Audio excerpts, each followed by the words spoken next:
Bonjour mes amis des chats, c'est Morgan. Avant de vous raconter une nouvelle belle histoire de chat, je vous lance un défi aujourd'hui. Oui, comme moi, vous aimez les chats et vous aimez les cadeaux.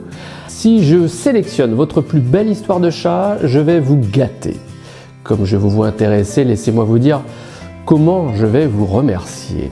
Si votre belle histoire de chat est gagnante, je vous offre au choix l'un des 4 guides de lavideschat.com.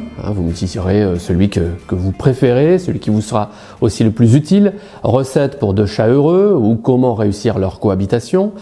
Il y a aussi le guide pratique de l'entente entre chiens et chats, écrit par Laetitia de Wafmag et moi-même. Recettes pour chats agressifs ou pour faciliter les premières rencontres.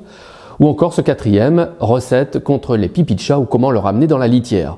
Alors si vous avez déjà ces 4 guides, vous pourrez aussi avoir dans le choix le hamac pour chat, déjà présenté sur ce site, je vous remets le lien sous cette vidéo. Et ce n'est pas tout, je publierai sur lavideschat.com votre belle histoire de chat.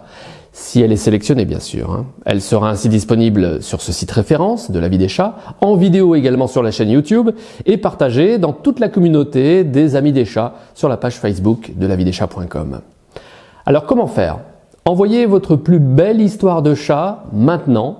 Prenez votre temps pour décrire avec détail ce que vous avez ressenti à chaque étape. Imaginez que vous deviez décrire le film de cette belle histoire de chat.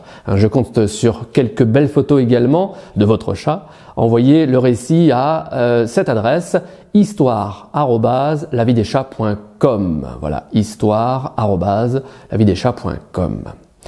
Parlez-en en famille ou avec celles et ceux qui aiment les chats autour de vous, comme vous.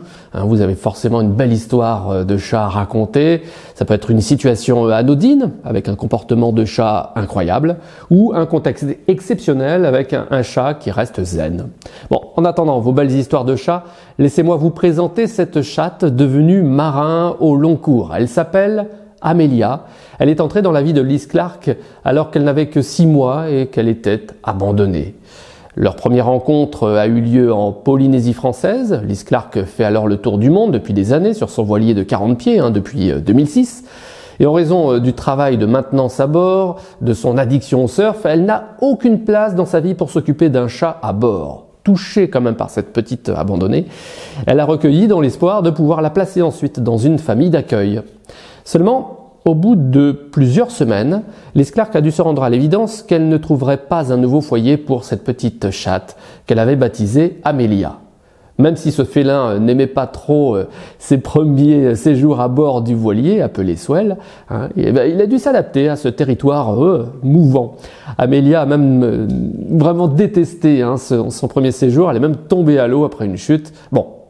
Ça a été une expérience. Pour être sûr quand même de laisser le choix à la chatte Amelia, Liz l'a laissé aller en liberté sur l'une des innombrables îles de Polynésie. Amelia alors s'est donné à cœur joie d'aller monter aux arbres, de faire ses griffes, etc. Mais ensuite, le soir venu, elle est ressortie de la jungle, elle est venue s'installer près de sa maîtresse. Bon la décision était prise. Amelia allait rejoindre l'équipage du bateau appelé Swell. À bord, Amelia domine totalement son territoire. Après avoir repéré absolument tout le navire, elle sait comment s'amuser, elle sait où s'amuser, où faire sa sieste, etc. Et en plus, elle est l'objet de tout l'amour de sa maîtresse, Liz. Elle est la reine du bateau. Le fabuleux destin d'Amelia fait écho aussi aux aventures maritimes d'un chat Maine Coon et de son maître sourd, que je vous avais raconté sur ce site lavideschat.com. Je vous laisse le lien sous cette vidéo. Un chat peut vivre donc à bord d'un navire s'il a été habitué et amariné suffisamment jeune. À vous de me raconter votre belle histoire de chat maintenant. Pas besoin de faire le tour du monde ou d'aller en bateau, non. C'est surtout le comportement de votre chat qui vous a sensibilisé. Envoyez dès maintenant votre récit félin à histoire au singulier @lavideschat.com. Je compte sur vous pour ajouter en plus 1 ou 2 photos de votre chat. Et si vous êtes sélectionné, j'annoncerai le dimanche 25 décembre dans un nouvel article et une nouvelle vidéo votre belle histoire. Je compte sur vous. Écrivez avec passion sur votre chat. Je compte sur vous. Merci mes amis des chats.